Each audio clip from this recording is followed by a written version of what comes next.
I'm Steve Bujold. On the next edition of Down Home Corner, he's from Windsor, Nova Scotia, the birthplace of hockey.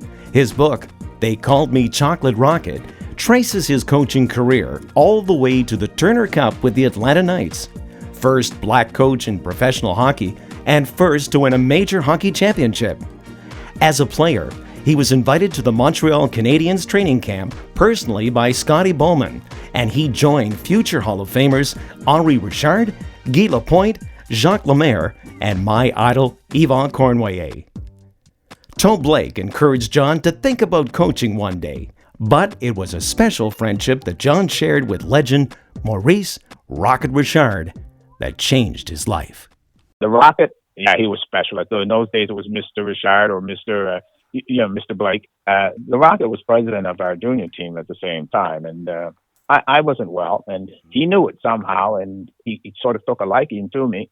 And every once in a while, he'd go by and he would stop and ask me how I was doing, and he would slip a $2 bill. And those days, they would have had $2 bills, and he would give me a couple of dollars and put that in my pocket, and he'd tell me, "You do not say anything. Keep things quiet." So I wouldn't say anything to anyone about it. A lot of people were surprised to see how he would always come and talk with me. When I would go to the forum, etc.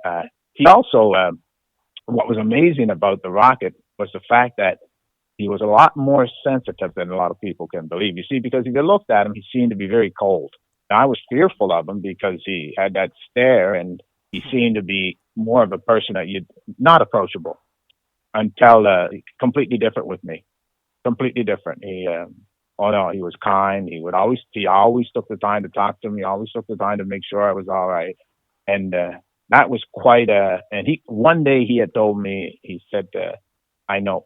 And I just sort of looked at him. He said, I know. And he said, "How do you feel?" And I told him, "Well, it's not too well." I said, "They keep saying that I had the flu or something." He said, "You take care." He said, "You have your breakfast?" I said, "Well, I didn't eat today. I couldn't eat." And he said, "You have to have something." So he made sure I had it, bacon and eggs, et cetera, and so forth that morning. But he would always check on me and always slip a couple of dollars. And in those days, the NHL players, if they were coming off the injury list, et cetera, would come and practice with us. So the pocket rocket, Henri, would come, and we wouldn't bother Henri as Henri Richard, because Henri's very quiet. So we would sit there and get dressed. But he would tell us, on the ice surface, he'd go out and play with us the same as he was playing in an NHL game. There was no, he didn't give you any quarter.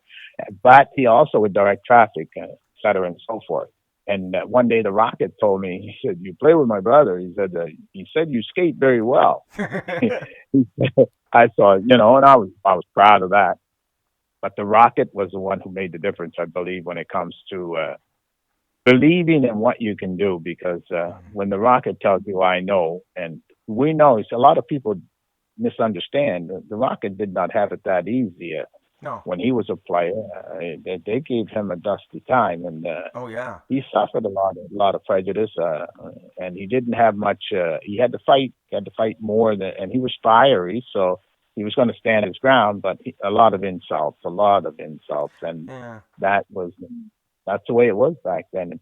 So I'm glad you brought that up, too, because I wanted to ask if you thought maybe a soft spot he might have had for you is because he could relate to the prejudice, even though, yours was as a black player and his was, of course, as a French player. So, I'd wondered if that was, the bond that really kind of tied the two of you together in that way.